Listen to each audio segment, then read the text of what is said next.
DKJ atau Jakarta ini membutuhkan sosok yang berpengalaman untuk memimpin selama 5 tahun ke depan. Dan ini terbukti dengan 51,8% hasil survei Lingkar Survei Indonesia yang dirilis kemarin, yang menyatakan bahwa RK dan Suswono masih memimpin dengan lebih dari setengah penduduk Jakarta memilih mereka. Apakah betul? Dan yuk kita akan lihat menggunakan kartu-kartu saya.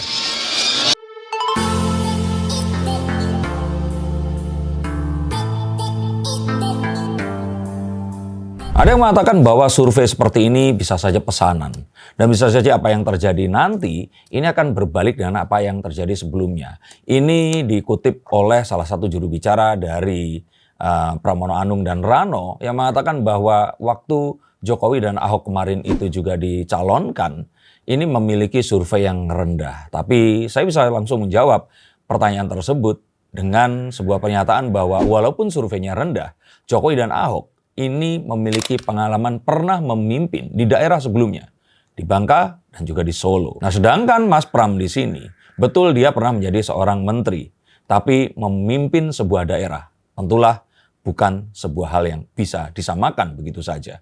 Banyak permasalahan pelik yang memerlukan micromanaging dan mendamaikan banyak kelompok yang pasti sangat merasa memiliki tempat yang mereka huni ini tadi. Maka yuk kita akan lihat ini sesuai dengan konteks dan kita simpan emosi dan juga kemarahan karena pemilu kemarin ini. Dan yuk kita simpan dulu perkara Fufu Fafa yang sebenarnya nggak memiliki hubungan sama sekali dengan hal ini. Sebenarnya poin pertama saja ini sudah cukup memvalidasi bahwa Ridwan Kamil, saya katakan gubernurnya saja ya, karena kalau saya katakan Pak Suswono-nya ini kan beliau mewakili PKS yang otomatis memiliki suara mayoritas di Jakarta. Lulus dari Sarjana Teknik Arsitektur ITB, RK ini langsung pergi ke Berkeley, USA dan lulus sebagai Master of Urban Design di sana. Mendapatkan beberapa gelar doktor kehormatan setelah beliau ini membangun firmanya sendiri dan juga bergabung dengan firma internasional dan juga mendapatkan gelar profesor kehormatan dari salah satu negara Kazakhstan kalau tidak salah. Ridwan Kamil di sini dikenal sebagai seorang star arsitek atau arsitek yang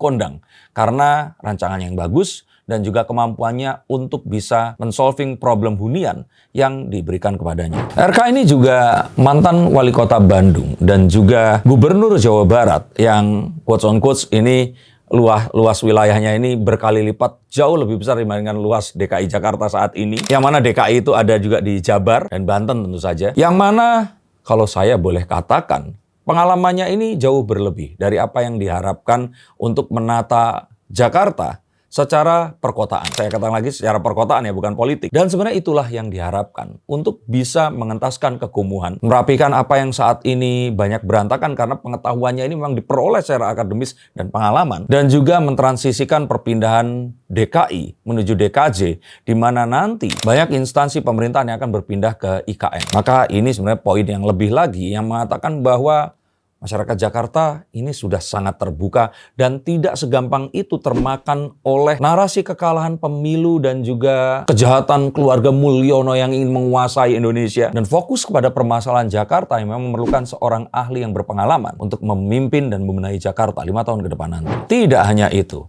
RK ini dulu juga memiliki kekuatan untuk bisa secara taste atau selera dan juga kemampuan merancang dan pertimbangan dan menjadi kurator untuk mengizinkan bangunan mana yang boleh dibangun dan dilarang untuk didirikan selama pemerintahan Bapak Fauzi Bowo dan juga Bang Yos atau Pak Sutioso. Yang mana saat itu dia sering bolak-balik ke Jakarta dari Bandung dan tentu saja ini adalah hal yang menjadikan dia sebenarnya bukan pendatang baru dan sangat menguasai lanskap arsitektural dan permasalahan sosial yang ada yang ditimbulkan tentu saja karena penataan kota yang belum pada tempatnya. Banjir terutama sebenarnya adalah sesuatu yang saya pikir pasti ada mata kuliahnya di kuliah masternya di USA sana. Dan saya menjadi saksi secara langsung karena dulu saya juga mengikuti mata kuliah yang beliau ini menjadi dosennya. Jurusan S1 saya yang desain interior ini mengharuskan saya untuk mengambil satu mata kuliah pilihan dan saya memilih mata kuliah tersebut karena saya mengetahui bahwa Kang Emil, kami memanggilnya,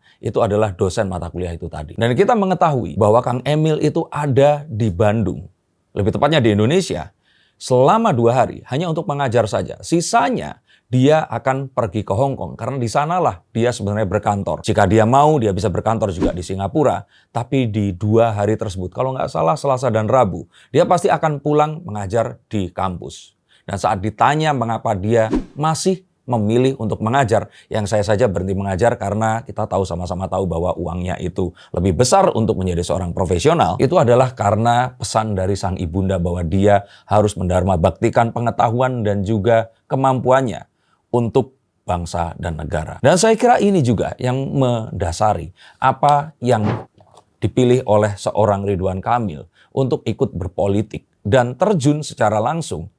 Dan kalau kita bilang, kalau orang Muslim bilang secara kafah, karena bergabung kepada partai politik. Mungkin akan berbeda dengan Mas Anies ya. Karena beliau ingin mendharma baktikan dan ingin merubah secara langsung. Yang sebenarnya kalau harus memilih, dia sebenarnya akan bisa lebih kaya raya, bisa lebih terkenal jika dia tidak harus menjadi seorang kepala daerah seperti sekarang ini. Apalagi jika kita mengingat tragedi yang pernah menimpa saat anak sulungnya ini meninggal dunia, sedangkan Kang Emil di sini masih harus tetap melakukan tugasnya saat itu menjadi Gubernur Jawa Barat, maka kita akan tahu bahwa seorang Ridwan Kamil ini sudah mewakafkan dirinya sesuai dengan yang saya kira ya, amanat dari sang ibunda untuk lebih berguna kepada nusa dan bangsa. Maka saran dari saya sebenarnya adalah sudahi kegaduhan politik di mana tetap membelah antara pendukung Mulyono dan orang yang nggak suka. Yang saya pikir, saya juga nggak suka siapa yang dilakukan Pak Jokowi jika tuduhan itu benar ya. Tapi orang-orang sekarang lebih tendensi untuk menyalahkan orangnya, tapi bukan hal yang dilakukannya. Maka yuk kita lepaskan bahwa Kang Emil di sini adalah seorang yang berbeda. Dan dia memiliki kapasitas tersebut untuk bisa memimpin Jakarta 5 tahun ke depannya nanti. Maka sebenarnya seorang gubernur ini seharusnya tidak memainkan perannya dalam politik.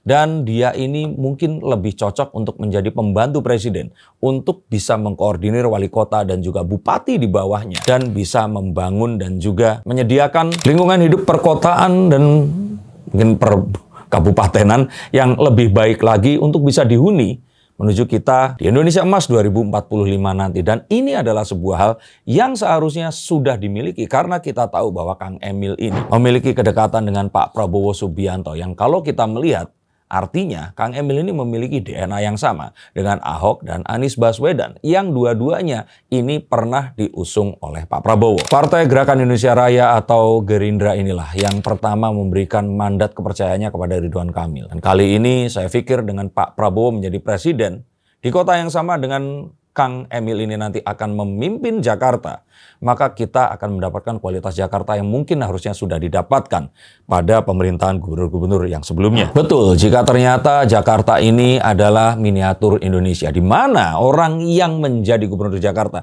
ini sudah hampir dipastikan pasti akan mengikuti kontestasi Pilpres yang akan terjadi yang terdekat tentu saja 2029 nanti. Maka sebenarnya ini adalah paket yang tidak akan bisa ditolak. Tapi Kang Emil saat ditanya mengenai hal itu mengatakan bahwa kita bicarakan itu nanti. Yang saya juga melihat bahwa sebenarnya kemarin pun Kang Emil ini sempat digadang-gadang untuk menjadi salah satu wakil presiden, masuk kepada bursa yang juga disebutkan, tapi ternyata beliau lebih memilih untuk kembali ke Bandung yang nyatanya malah akhirnya dipindah dan maju di Jakarta. Maka kita kesampingkan hal tersebut karena penataan perihal banjir, kemacetan, kekumuhan yang masih merajalela di Jakarta. Inilah hal-hal yang menjadi PR dari seorang Ridwan Kamil, terutama pembangunan Giant Seawall yang harus bisa terlaksana dan ini bisa terus terjadi hingga timur Pulau Jawa untuk mengurangi abrasi yang semakin parah setiap tahunnya. Tapi apakah Kang Emil nanti akan memenangi ini semua dan kemudian memuluskan jalannya untuk kontestasi politik di 2029 nanti? Dan apakah dia akan mencalonkan menjadi presiden yang itu artinya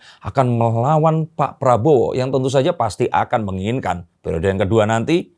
Mungkin ini akan kita bahas di konten yang berikutnya. Tetapi kita tahu, sama-sama tahu, bahwa kemenangan sebenarnya sudah di ujung mata. Tapi tentu saja hal-hal yang buruk ini bisa saja terjadi. Dan serangan yang brutal ini terpaksa mungkin harus dilakukan oleh lawan untuk menghalangi kemenangan ini terjadi. Tapi apapun itu, kemenangan Ridwan Kamil adalah kemenangan masyarakat Jakarta. Dan sama seperti Mas Anies kemarin, yang awalnya saya tidak memilih, tapi ternyata beliau menjadi seorang pemimpin yang baik, maka Kang Emil pun akan tetap memimpin para pemilih dan orang-orang yang tidak memilihnya. Bagaimana menurut pendapat kalian? Tuliskan komentar di bawah sini. Terima kasih atas atensinya dan sampai jumpa di konten yang tadi saya janjikan. Terima kasih, sampai jumpa dan salam.